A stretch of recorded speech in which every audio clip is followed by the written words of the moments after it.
នាយករដ្ឋមន្ត្រីម៉ាឡេស៊ីបានហៅទូរស័ព្ទទៅនាយករដ្ឋមន្ត្រីកម្ពុជាថៃឲ្យបន្ធូរបន្ថយភាពតានតឹងលោកអាន់វ៉ាអ៊ីប្រាហ៊ីមនាយករដ្ឋមន្ត្រីម៉ាឡេស៊ីបានតាក់ទងមកកាន់នាយករដ្ឋមន្ត្រីកម្ពុជានិងថៃ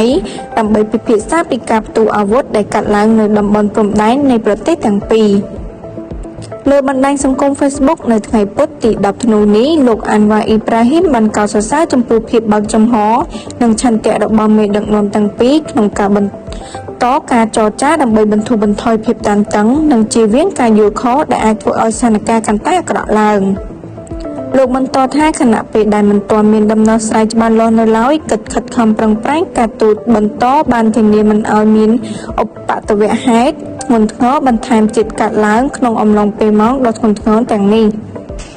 បើតាមលោកអាន់វ៉ាម៉ាឡេស៊ីនឹងបន្តគាំទ្រការសន្ទនាប្រកបដោយសុវត្ថិភាពដំណោះស្រាយដោយផ្អែកលើច្បាប់អន្តរជាតិនិងកិច្ចសហប្រតិបត្តិការក្នុងតំបន់ដើម្បីរក្សាស្ថិរភាពនិងសុវត្ថិភាពនៃតំបន់របស់យើងជាមួយគ្នា